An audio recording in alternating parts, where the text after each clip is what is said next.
So let's first talk about a couple of terms that I might use interchangeably today. So first, we'll talk about EFT. So EFT stands for electronic funds transfer.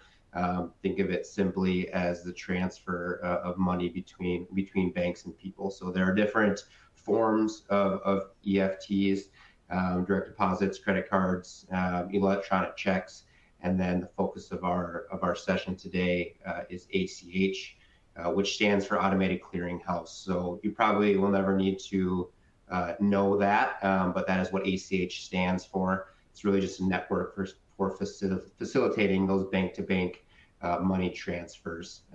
So it requires an EFT file, which is what we'll be generating out of Business Central, to be provided to a bank that then goes through that process to process ACH payments. So you'll see both of those acronyms pop up in BC. I may use them interchangeably, but for the purpose of this demo, we are doing EFT through the form of ACH. So why do I think that you should use digital payments inside of Business Central?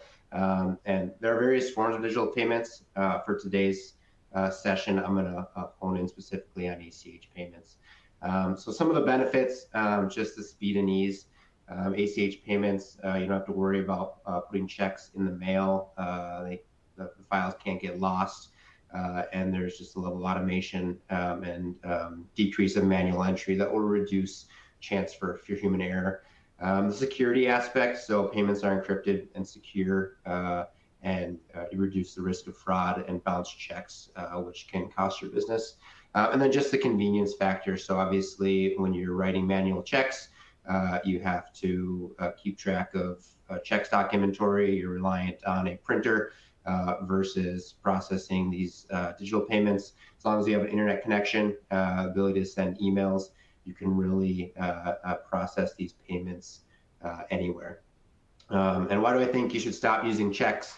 The record keeping aspect, so keeping track of canceled checks can be a hassle, especially when we get into implementations and do cutovers. Sometimes tracking down those canceled checks can be a hassle during cutover time. There's a cost to printing checks. So the physical checks obviously cost money and can be expensive, printer maintenance, things like that. Those are little charges at any given time, but they add up.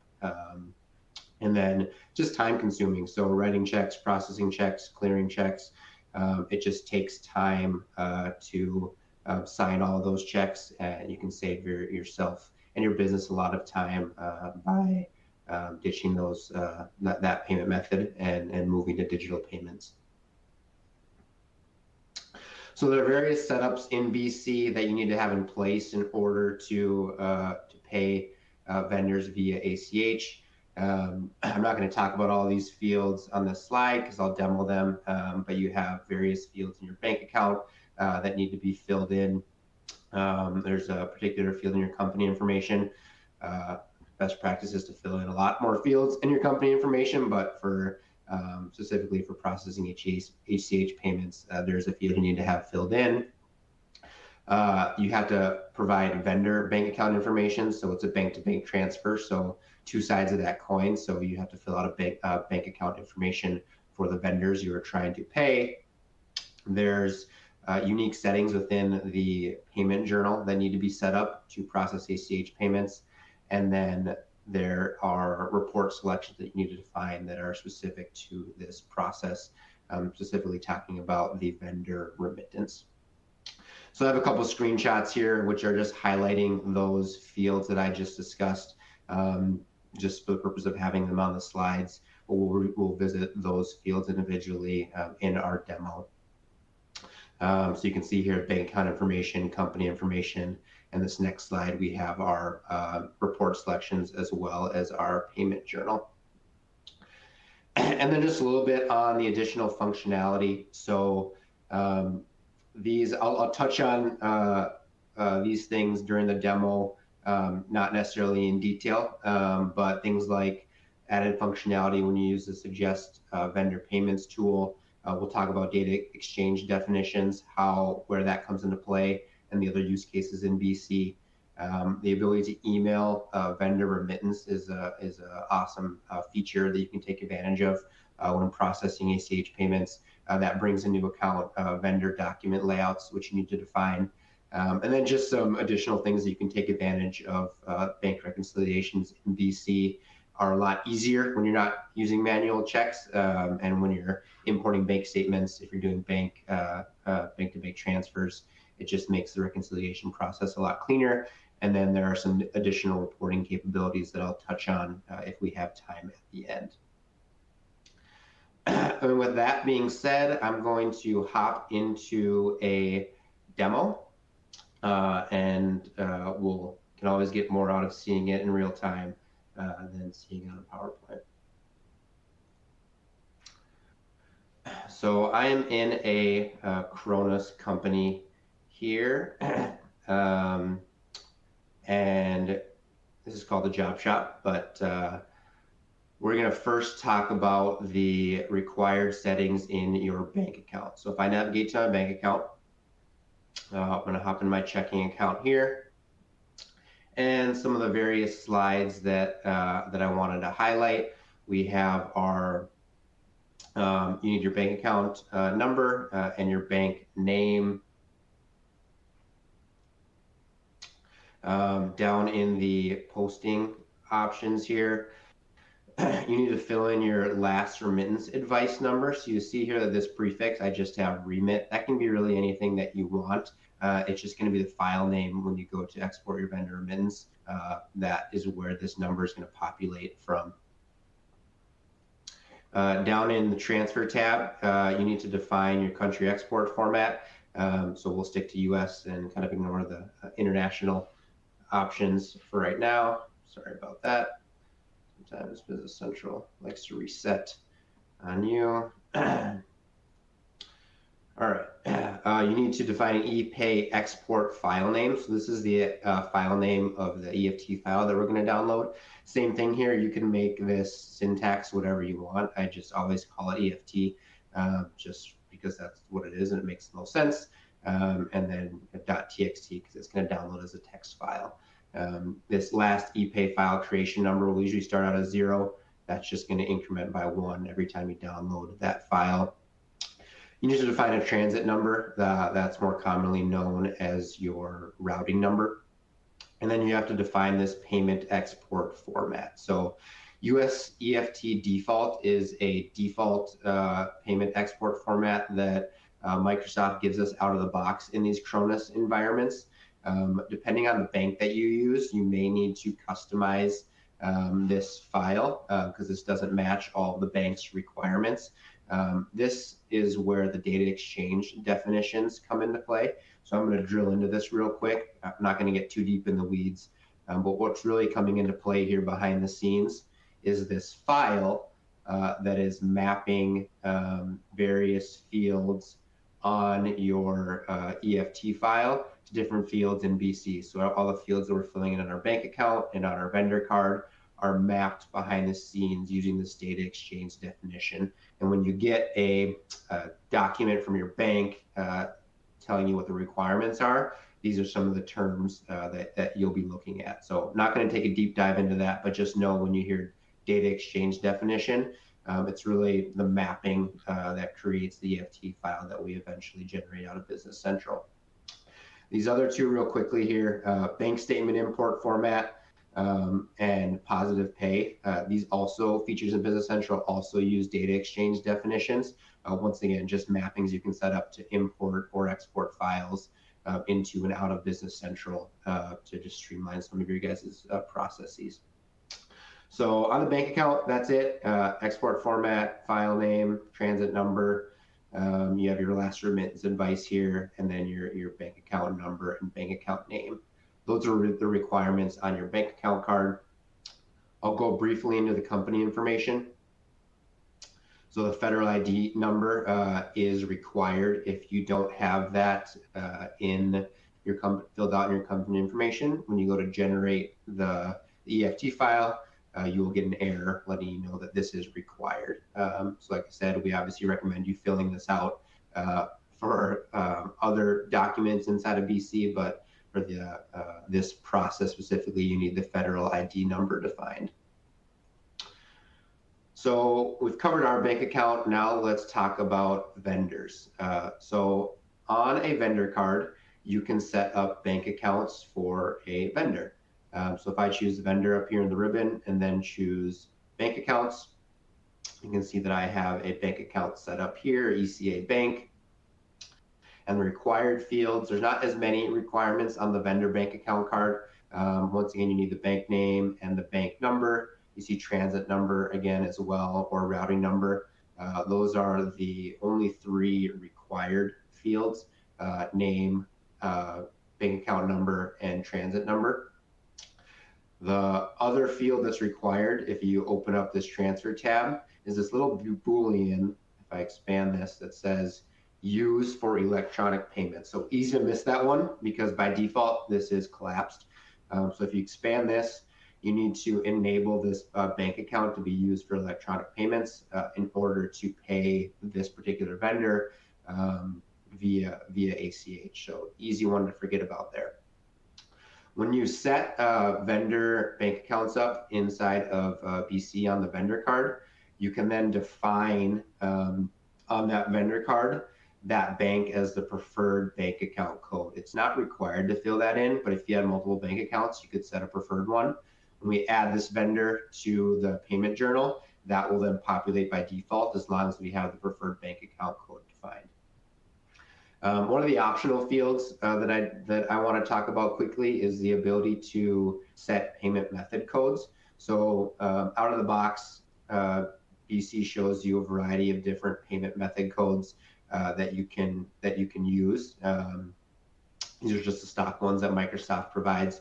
So there's one called bank. It could also be called ACH, EFT, whatever you like. I'm going to stick with bank today.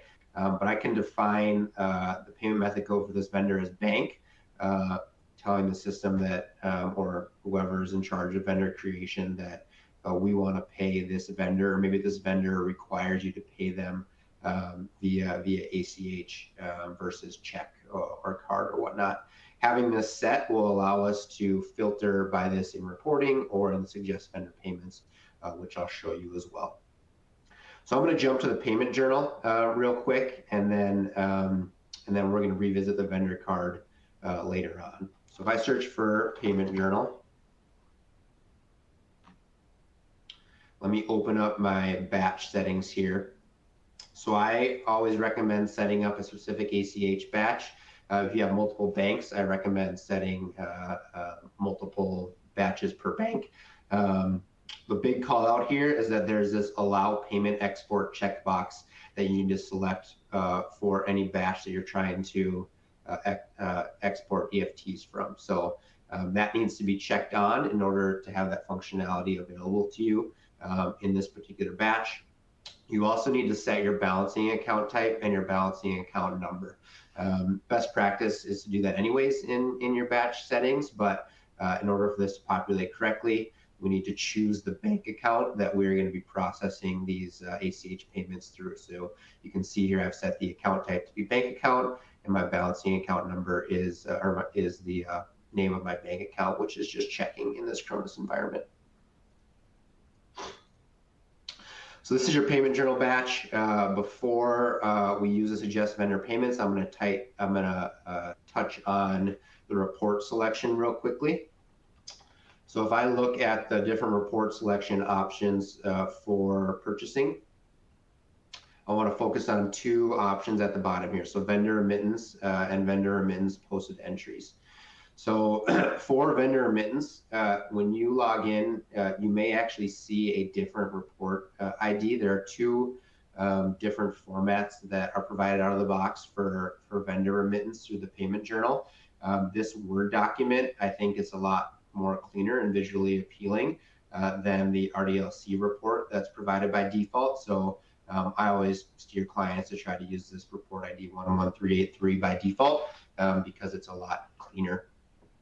So the vendor remittance is what we're going to generate before downloading our EFT file, and this is really just the receipt. It'll show all of the different invoices and payment amounts that we're processing in our journal behind the scenes. The vendor remittance posted entries is the same information, but it's done after posting. So when you send remittance from the payment journal, the payment's already yet posted, so the information lives in a different table in BC. As soon as you post the journal, those are now posted entries. So the remittance is actually populated from a different table in Business Central. So it's a different report, and you need to define both options here in the report selection to be able to send remittance both from the payment journal as well as from the vendor ledger entries after posting. So now that I'm in the payment journal, I'm going to use the suggest vendor payments feature. And this is where utilizing a payment method code when doing ACH payments can really be a time saver, because I can use that specific payment method code to only pull in invoices that I know I want to pay via ACH versus pulling all of my options in and then having to manually delete payments. So that's just one of the big pluses of using payment method codes. It allows you to filter payments to bring in only invoices that you want to pay via ACH. I'm going to update my last payment date to today. Fill in your batch settings. I have already done this during testing, so that's why a lot of this is already filled in for me. You might have to configure this the first time that you do this, and then it remembers your settings the next time you come in. One call out here is our bank payment type. So when we're doing electronic payments, ACH payments, we need to have our payment type be electronic payment. The IAT is for international payments. We're not going to worry about that today. So you want your bank payment type to be electronic payment. So I hit OK. The system is going to pull in all payments that I've said I want to pay via ACH. And I have two vendors here set up with the payment method code of bank. You can see that my preferred bank account is flowing through here. ECA is the bank account for the vendor card that I was on. If I had other banks I wanted to process payments to, I could select that here. I'm going to go ahead, just for the ease of demonstrating this, and delete all but one of these options. So I have my vendor here that I've set up for processing ACH payments. I have my bank payment type set to electronic payment. And then via personalize, you can bring in this field that's called export to payment file. If you're familiar with the check printing process, it works very similar to this check printed checkbox right here, where it will fill in once you've exported the remittance advice when dealing with ACH payments. This needs to be done before you can post this. If I try to post this payment right now, I'm going to get an error saying that I first need to export my payment file. It says check exported must be equal to yes, which is kind of confusing because we're not printing checks, but it acts the same way as exporting a payment file. So that's just a good indicator when you're in a journal that'll tell you whether or not you have done that step yet. So the first step when you want to kind of complete this process is to first export our vendor remittance. So if I go up to bank here, I need to choose export. Before I do that, you also see this generate EFT file option. Normally that's nested under here under actions, functions, generate EFT file. I don't like that many clicks, so I always personalize and bring it forth to the bank tab here and right next to export. If I were to hit that right now, I'm not going to see anything. That's because I haven't exported my remittance yet. So the first step is to export your remittance, and then you'll be able to generate the EFT file. So if I go to bank export, I get this little wizard that pops up. Once again, this is already pre-filled in because I was doing testing before. You may have to fill this in for your very first time. Choose your bank account. Choose whether or not you want to print your address on the file. This is that report selection. The report that's getting generated here is that 11383 we saw in the report selection, and then you fill out the journal information. So we're in the payment journal, and I'm in my ACH batch that I created. I want to call out here the output method. You have the ability to email this. So that was some of the additional functionality that I called out. but I want to show you what happens if you try to email it without everything set up correctly. So if I were to hit email right now and hit OK, I am going to get an error saying that the target email address has not been specified on this document layout, blah, blah, blah, no data exists. So you're like, Brady, I thought we did all of our setups. Why isn't this working? When you want to email vendor remittance from the payment journal, you need to set up a specific vendor document layout for the vendor that you're trying to send the email to. So, and just due to time, I'm going to kind of breeze through this quickly. But on the vendor card, there is this option called document layouts, which basically allows you to overwrite the settings that are defined in the report selections option. So per vendor and also per customer, but we're dealing with vendors, you can define specific layouts to use just for this vendor. You get different usage options. So you see here when I open this up, you get an option for vendor remittance and vendor remittance posted entries. So I'm going to choose vendor remittance. The report I use, I'm going to use the same one that I used in the report selection. And then notice here you get this send to email. So by default, the email that's defined on the vendor card behind this pop-up here is what it'll send to. But say you want to send to a different email, maybe you have a marketing email behind the scenes on the vendor card, but you want to define a specific AP email or whatnot. You can define that here. So I'm just going to use my email.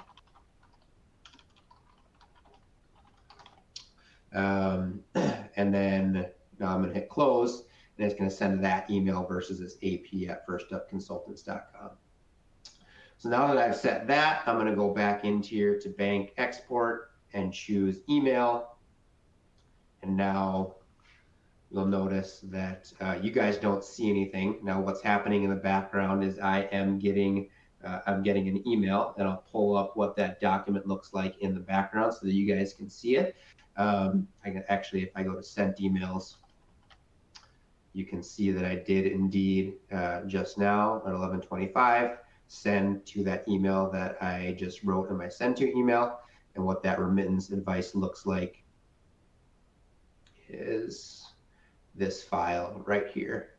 This is the number that we defined on our bank account card. So that's where that file name comes into play. And then we get the details of the invoice that I'm paying on this journal. So that's the remittance advice. I can confirm the email just came through to my inbox. Now that we have exported that payment, you'll notice, or exported that file, you'll notice that this has filled in. I have confirmation that I've exported to my payment file. Now, when I go to generate EFT file, I see this option to now actually generate an EFT file. It wasn't showing up before, but now I have the ability to do the final step, which is to generate my EFT file. This is a text file. So this is now where you see that other syntax we defined in our bank account card, the EFT. And this is a beautiful looking file that you probably never need to look at, but this is what the data exchange definition is populating through various mappings. And this is what you'll actually send to your bank, which they'll then upload to initiate the transfer. So that is the EFT file. Now that that's done, the last step is to post my journal. So now I can go to post, and post my payment. And I have now posted a payment to this vendor, and the last step would be to email that file to my vendor. Real quickly, if you ever need to void an electronic payment, it actually shows up in check ledger entries. So this is a payment that I just did right here. You can see the check number is actually my remit file. It still shows up in check ledger entries for some reason. You can see my status here is that it's been posted. Now it's voiding it is just like you would void a check. You just go up here to void check, even though it's a electronic payment, and you can choose to unapply and void, which most oftentimes it's applied to an invoice. So you always want to choose void and unapply. That will cancel the payment, reverse the journal entries, and then turn the invoice back to open. So reversing an electronic payment, same way that you would reverse a physical check. Real quickly, we have a couple minutes left. I talked about reporting capabilities. I'm using a updated version of Business Central, the version 2023 that's going to be released here in a couple weeks. There is some additional reporting capabilities that you'll get a little sneak peek at here. It allows you to analyze list information kind of like in Excel format. So I've set up this pre-saved open invoices by payment method. And you can see here that I have my different payment methods, and I can quickly see what invoices are out there for me to pay via bank. So this could give me a quick snapshot as to the invoices that I could quickly pay via ACH versus ones that I've earmarked for checks or for cards or whatnot. So a cool little sneak peek there into some of the different reporting options that are going to be available out of the box with version 23, and how you can use that payment method here to do some additional reporting. And then lastly, I'll just show you, now that payment is posted, if I want to resend the vendor remittance, I'm in that vendor card. I go to the ledger entries. You can see here, turn analyze mode off. This is the payment that I just submitted. You can see file number 12 there. If I go to more options, actions, functions, send remittance advice, this is that different report. If you remember report 400 that I defined here, I'm not going to email it, but I'm just going to print it off to show you what it looks like. It's not a very pretty file. I'll just say that right off the bat. Oftentimes people end up using this form a lot. We customize it for them because it's not as pretty as the one that gets posted from the journal, but you can see here it's the same amount of information. Like I said, not best looking report, but you do have the ability to resend this from the vendor ledger entries.